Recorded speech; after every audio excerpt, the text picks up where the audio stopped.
3월 30일 수요일입니다. 오늘은 에스겔 6장 1절부터 마지막 14절까지 말씀입니다. 내가 여호와인 줄을 알게 하려 함이라 하는 제목입니다. 내가 여호와인 줄을 알게 하려 함이라. 우리가 에스겔서를 읽을 때 놓치지 말아야 될 게 있어요. 그게 뭐냐면 이 에스겔은 지금 누구한테 말씀을 선포하고 있다고요? 포로로 잡혀가 있는, 지금 바벨론의 포로로 잡혀가 있는 백성들에게 말씀을 선포하고 있는 거예요. 요거를 놓치면 안 돼요. 요게 에스겔서를 이해하는 아주 중요한 열쇠예요. 그러니까 에스겔은 BC 597년에 바벨론의 제2차 예루살렘 공격 때 포로로 잡혀왔잖아요. 그 전에 605년에 포로로 잡혀온 다니엘을 비롯한 세 친구들과 또 귀족들과 그들의 자녀들, 왕족들과 그들의 자녀들이 이미 포로로 잡혀와 있는 상태고, 에스겔이 이제 2차 포로로 잡혀와 있고, 그리고 이제 얼마 안 있다가 3차 포로, 예루살렘이 멸망하면서 3차 포로 되는 백성들이 또 있죠. 지금 이 바벨론의 포로로 잡혀와 있는 백성들에게 말씀을 전하고 있다는 사실을 잊어버리면 안 돼요. 이게 에스겔을 이해하는데 아주 중요한 열쇠인 겁니다. 지금 예레미야가, 우리가 예레미야서를 읽을 때 예레미야가 바벨론에 저항하지 말아라, 항복해라, 바벨론에 순응해라 하고 계속 말씀을 선포했잖아요. 특별히 21장에서는 이렇게 말하고 있어요. 9절에 보니까 이 성읍에 사는 자는 칼과 기근과 전염병에 죽으려니와 너희를 에워싼 갈대아인에게 나가서 항복하는 자는 살 것이나 그의 목숨은 전리품같이 되리라. 그러니까 예루살렘 성에 남아있는 자들은 칼과 기근과 전염병에 죽을 것이지만, 성문을 열고 갈대아인 그 바벨론인들에게 항복하는 자는 비록 그들이 전리품같이 되겠지만 살 것이다 이랬잖아요. 전리품같이 된다는 말은 전쟁 포로가 돼가지고 전쟁 포로가 돼가지고 아주 비참하게 된다는 거예요. 옛날에 그 영화 이렇게 보면은 로마 장군들이 전쟁에 나가서 포로를 끌고 오잖아요. 그럼 맨 앞에 장군이 딱 말 타고 이제 앞에 선도를 하고 그 맨 끝에 포로들이 끌려와요. 그 장군이 전쟁에서 이겨서 끌고 오는 포로들이에요. 그 포로들은 사람들이 이제 자기네 사람들이 그 포로들을 보면서 막 욕하고 때리고 멸시를 주는 거예요. 그러니까 아주 그냥 모멸감을 당하는 거죠. 그렇게 포로로 잡혀와서 전리품처럼 될지라도 바벨론에 와 있는 사람들은 어떻게 되리라? 살게 되리라. 이게 예레미야가 계속해서 말씀한 말씀이에요. 그러니까 지금 이제 에스겔의 입장에서 딱 이제 보면은 지금 다 바벨론의 포로로 다 잡혀왔잖아요. 전리품처럼 그렇게 끌려왔잖아요. 그러니까 이들은 지금 여기서 뭐 할 거예요? 여기서 살아날 거예요.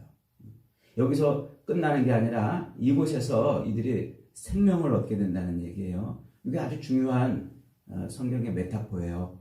그래서 이제 이 바벨론에 끌려와 가지고 포로되어 있는 상태에서 이들이 하나님을 새롭게 발견하게 되는데, 이 메타포가 이제 말세에 어떻게 하나님이 세상에 있는 하나님의 백성들을 구원하고 하나님의 백성으로 만들 것인가 하는 그 계시록에서 다루고 있는 아주 중요한 메타포인 거예요.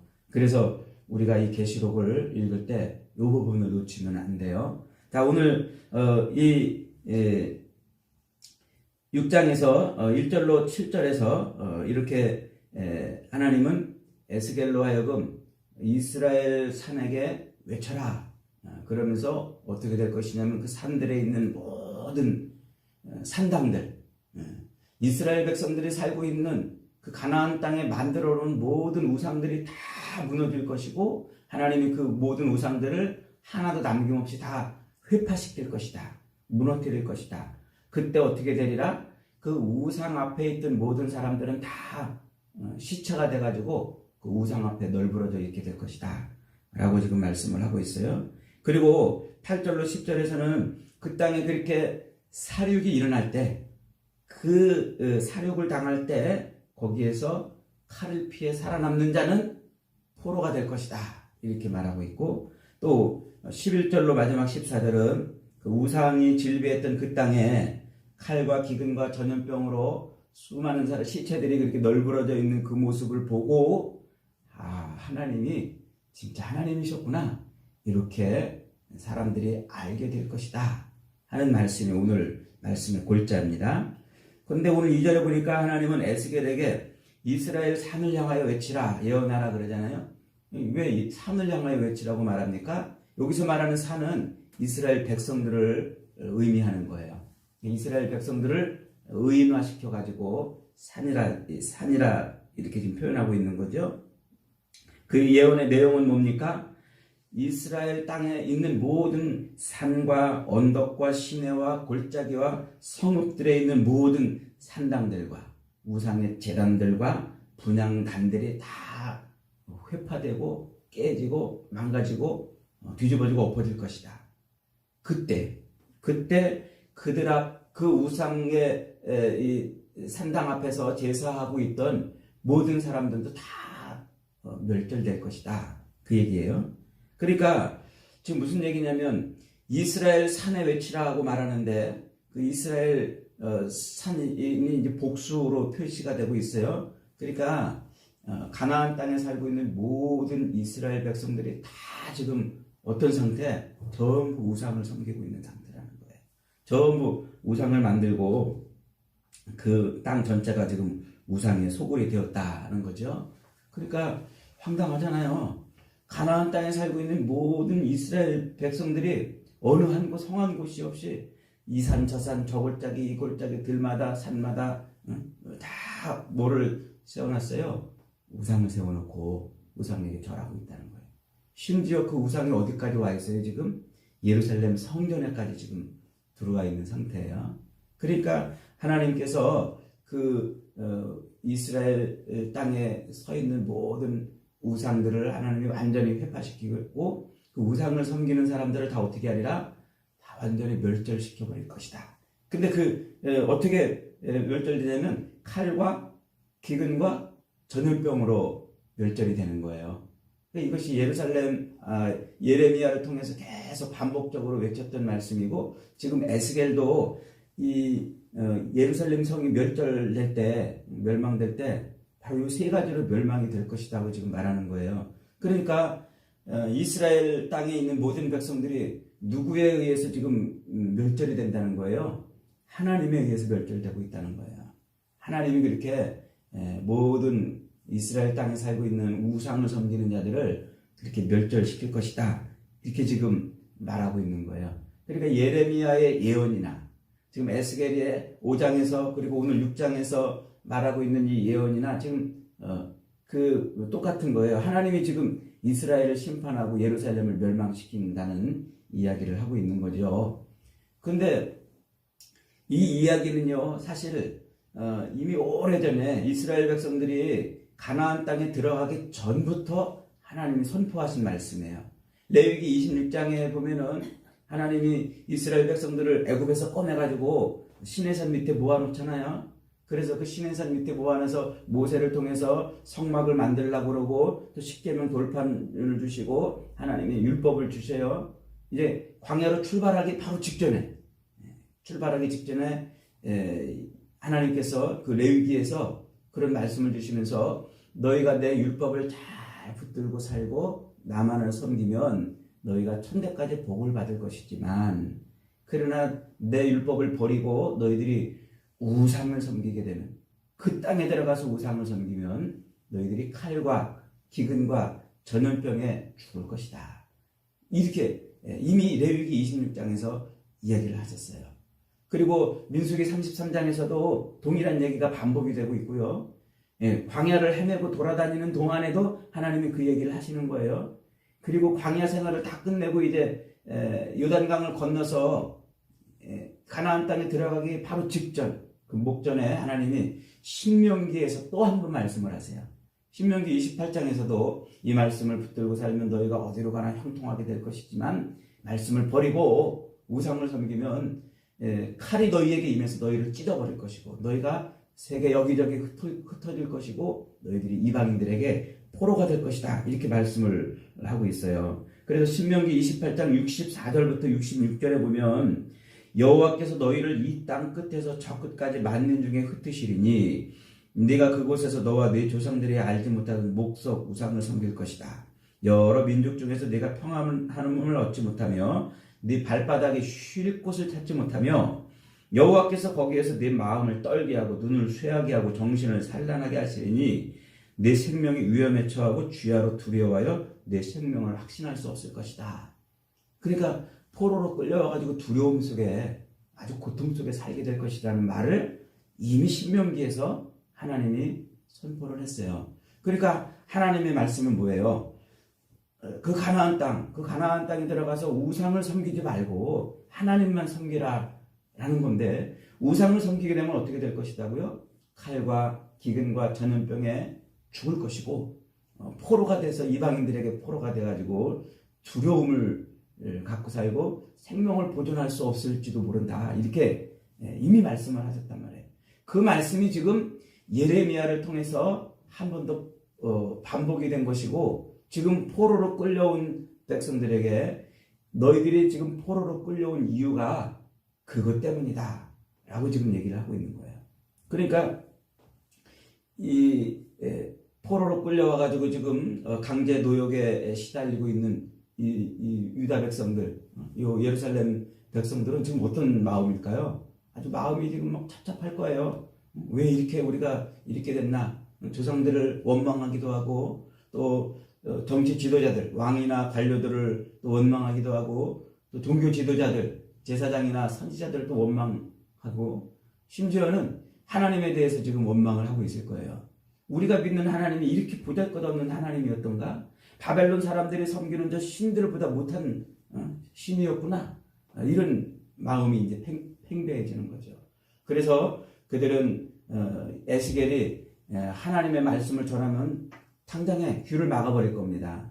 그러니까 아주 마음이 강팍해진 거죠. 그래서 하나님은 그 에스겔로 하여금 아주 독특한 방법으로 말씀을 전하게 하신다고 그랬죠. 오늘 여기도 보니까 지금 에스겔에게 지금 뭐라고 말하냐면 11절에 주 여호와께서 이와 같이 이르시되 너는 손뼉을 치고 발을 굴르며 말하라 지금 말하고 있어요. 그러니까 에스겔이 지금 포로로 잡혀있는 백성들에게 막 손뼉 치면서 발을 막 굴르면서 말씀을 외치는데, 이스라엘, 그 온 이스라엘 땅이 지금 우상으로 쩔어가지고 우상을 하나님이 멸절시키시고 그 땅에 우상을 섬기는 백성들을 완전히 멸절시키고 일부 남은 자들이 포로로 잡혀올 것이다 라고 지금 막 외치고 있는 거예요. 그래서 그들이 그 말씀을 들으면서 자꾸 뭘 생각하는 거예요? 자기들의 막 원망과 불평과 하나님에 대한 패배감 막 이런 것들을 돌이키면서 그 에스겔의 말에 지금 자꾸 귀를 기울이게 만드는 거죠. 지금 그렇게 말씀하시면서 선포를 하고 있는 거예요. 그래서 지금 오늘 말씀의 핵심은 8절로 10절에 있는 말씀이에요. 그러나 너희가 여러 나라에 흩어질 때에 내가 너희 중에서 칼 피하여 이방인 중에 살아남아 있는 자가 할지라, 너희 중에 살아남아 있는 자, 즉 이방인들에게 와서 포로로 끌려온 그 사람들이 이제 지금껏 선지자들에 의해서 선포되었던 그 말씀대로 이루어진 것을 보고서 어떤 마음을 갖는다는 거예요. 하나님이 진짜 하나님이셨구나. 이것을 알게 한다는 거예요. 그들이 음란한 마음으로 나를 떠나고 음란한 눈으로 우상을 섬겨 나를 근심하게 한 것을 기억하고 스스로 한탄하리니 이는 그 모든 가증한 일로 악을 행하였습니다. 그때야야 나를 그들이 여호와인 줄 알리라. 내가 이런 재앙을 그들에게 내리겠다 한 그 말이 헛되지 않은 줄을 그때서 깨닫는다는 거예요.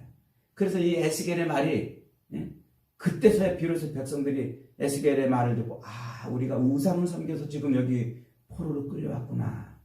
이걸 깨닫는다는 거예요. 그러면서 우상 섬긴 것을 한탄하게 하고 그리고 가슴을 치고 돌이켜 하나님이 하나님이셨구나. 이것을 깨닫게 한다는 것이죠. 그래서 오늘 이 6장의 말씀에서 반복되고 있는 말씀이 뭐냐면 내가 여호와인 줄을 너희가 알게 하려 함이라. 이것이 4번이나 반복이 되고 있어요. 내가 여호와인 줄 알게 하리라. 이스라엘 백성들이 완전히 멸절되는 것도 하나님이 여호와인 줄 알게 하려고 하는 것이고, 이방인들 중에 포로로 끌려오게 하신 것도 그걸 통해서 하나님이 여호와인 줄 알게 하시고, 그런 예루살렘이 완전히 멸망되는 그 모습을 통해서 야, 이게 하나님이 하신 일이구나 하는 것을 알게 한다는 것이죠. 결국 이 바벨론의 포로로 끌려온 백성들, 지금 에스겔을 통해서 말씀을 듣는 이 백성들은 어떻게 되는 겁니까? 자기들의 죄를 깨닫게 되는 거예요. 그리고 하나님을 하나님으로 온전히 알게 되는 것. 이것이 바로 예레미야를 통해서 예언한 것이 이루어지는 것이고, 에스겔을 통해서 이루실 하나님의 놀라운 작업인 것이죠. 그래서 이스라엘 백성들이 요 바벨론 포로 상태에서 다시 이제 70년 만에 돌아갈 때 그들의 마음이 어떻게 되는 거예요? 그들의 마음이 하나님을 향한 뜨거운 열정 있는 마음으로 바뀌어지는 것이죠. 그래서 그들 마음이 우상을 섬겼던 것을 회개하고 돌이켜 하나님 앞에 통회하고 그리고 회복이 되는 것을 말씀하고 있는 거예요. 그게 지금 에스겔을 통해서 이루고 싶은 것입니다. 여러분, 그 십계명의 제1계명이 뭐예요? 하나님을 섬기라는 것 아닙니까? 그리고 2계명이 우상을 섬기지 말라는 건데, 우상을 섬기지 말라는 말을 이렇게 표현하고 있어요. 2계명은 너를 위하여 새긴 우상을 만들지 말고, 또 위로 하늘에 있는 것이나 아래로 땅에 있는 것이나 땅 아래 물속에 있는 것에 아무 형상이든지 만들지 말며 그것들에게 절하지 말라. 그것들을 섬기지 말라 그랬어요. 그러니까 2계명은 우상을 섬기지 말라는 것인데, 누구를 위해서 우상을 섬기지 말라? 너를 위해서 우상을 만들지 말라 라고 지금 말씀을 하고 있죠. 그래서 굉장히 자세하게 설명을 해주고 있어요. 하나님은 우상을 섬기지 말라 하는 이 말씀을 아주 성경 전체에서 집요하게 말씀하고 있어요. 그래서 성경 전체를 꿰뚫고 있는 이 말씀이 뭐냐면, 하나님만 섬기라. 하나님 외에 다른 어떤 것도 섬기지 말아라 그래요. 그래서 이 구약 성경의 맨 마지막 성경이 무슨 성경이죠? 말라기 성경이에요. 그 말라기 성경의 끝장이 4장인데 그 4장 끝에 가면 이렇게 말해요. 너희는 내가 호렙에서 온 이스라엘을 위하여 내 종 모세에게 명령한 법, 곧 율례와 법도를 기억하라. 이런 말씀으로 끝나요. 그러니까 하나님이 호렙산에서 이스라엘 백성들에게 명령한 게 뭐예요? 그게 바로 하나님만 섬기라는 것 아니겠어요? 우상을 섬기지 말고 하나님만 섬기라. 그 말씀을 기억하라고 이 구약 성경 맨 끝에서 말씀을 하시는 거예요. 그리고 신약 성경 맨 끝에는 요한계시록이잖아요. 요한계시록 22장 맨 끝에 가서도요, 이런 말씀이 있어요.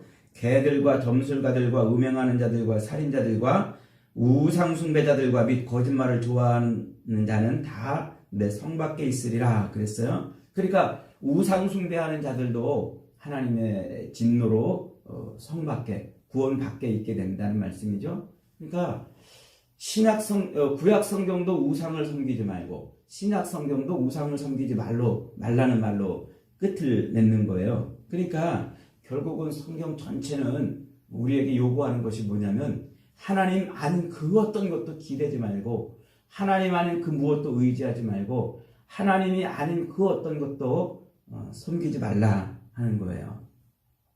재미있게도요, 그 사도행전에 가면은 이제 제자들이 복음을 이제 막 전하지 않습니까? 그런데 그 유대인들 예수를 잡아 죽였던, 율법을 열심히 지켰던 그 유대인들도 복음을 듣고, 그리고 이제 예수님을 믿는 교회로 들어오는 일이 벌어지는데, 그 유대인들에게는 뭐가 남았냐면 자기들이 열심히 율법을 지키던 그 습관이 남았어요. 그러니까 그 율법을 다 이제 폐해야 되는데, 그 율법으로는 이제 구원을 얻지 못하고 예수 믿는 것으로만 구원을 얻으니까 율법을 안 지켜도 되는데, 율법을 열심히 지키던 유대인들은 그 습관이 남아가지고 예수만 믿는 여기에 자꾸 율법을 덧붙이는 거예요. 그래가지고 이걸 덧붙여야 예수 믿으면서도 할례를 받아야 되고, 예수 믿으면서도 뭐 우상에게 바쳐졌던 제물을 먹으면 안 되고, 막 이런 토를 자꾸 달아가지고 예수를 믿는 거예요. 그러니까 이제 제자들이 모여가지고 회의를 해요. 그것이 예루살렘 회의인데 그 예루살렘에 모여가지고 제자들이 회의를 하면서 이들이 이제 예수를 믿는데 이 율법을 지키는 요 문제가 걸림돌이 되는구나. 그래가지고 이제 좀 유대인들이 편하게 예수를 믿도록 그렇게 만들어져요. 그러니까 율법을 아주 그냥 막 칼같이 지켜야 되고 뭐 지키지 않아도 되고 뭐 이것을 아주 칼같이 정해주지 않고 그냥 비스무리 예수만 믿으면 율법을 어느 정도 이렇게 지키는 것을 용납을 해줘요. 그런데 절대 용납하지 않는 게 있어요. 그게 뭐냐면 사도행전 15장 28절 29절에서 이렇게 말해요. 성령과 우리는 이 요긴한 것들 외에는 아무 짐도 너희에게 지우지 아니하는 것이 옳은 줄 알았노니 우상의 제물과 피와 목매어 죽인 것과 음행을 멀리할지니 이에 스스로 삼가하면 잘 되리라. 그러니까 다른 모든 것은 그냥 대강 슬그머니 넘어가는데 우상을 섬기는 것, 우상 앞에 바쳐졌던 것, 우상을 섬기는 이 부분에 대해서는 아주 그냥 강력하게 제지를 하는 거죠. 그러니까 예수를 믿는데 우상과 겸해서 믿을 수 없다고 이렇게 지금 이야기를 하고 있는 거예요. 그러니까 얼마나 성경이 이 우상에 대한 아주 집요하고도 그리고 하나님이 적극적으로 우상 숭배를 경계하고 있는지를 우리에게 알려주고 있는 거죠. 여러분, 오늘 말씀을 통해서 우리가 깨달아야 될 것이 뭡니까? 우리는 이 땅을 살면서 자꾸 우리를 위해서 뭐를 만들어놔요? 우상을 만들어놔요. 이스라엘 백성들이 가나안 땅에 들어가서 살면서 그랬던 것처럼 우리도 자꾸 우상을 만들어 놓는 거예요. 그래서 하나님보다 더 의지하고 하나님보다 더 귀하게 여기고 하나님보다 더 기대고 있는 것이 있어요. 그것이 바로 우상 아닙니까? 오늘날 우리 그리스도인들이 빠지기 쉬운 우상이 어떤 걸까요? 우리 그리스도인들이 제일 하나님보다 더 빠지기 쉬운 게 뭐냐면 그게 바로 돈이에요. 돈.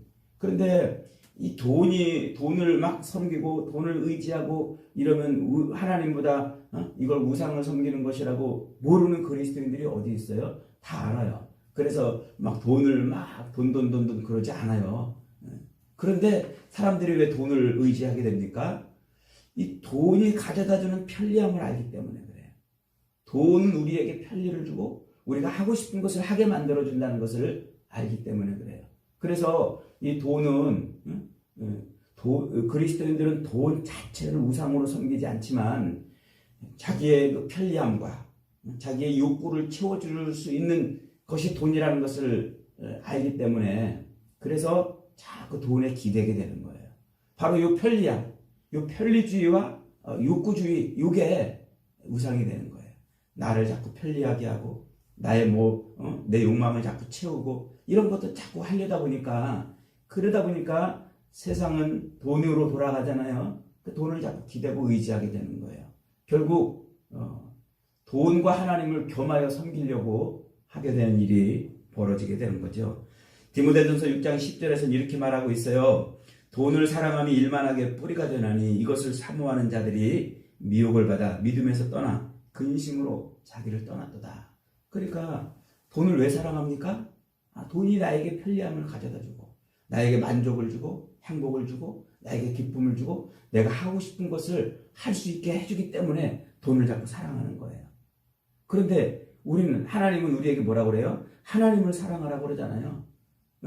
우리는 예수를 믿으면 하나님이 전부고 하나님이 모든 것 되시고 하나님으로 충분하고 충만하다고 고백을 하지만 실상 살면 이제 우리의 불편함과 우리의 부족함을 자꾸 채우고 싶어 가지고 하나님이 아닌 돈을 자꾸 기대게 된다는 거예요.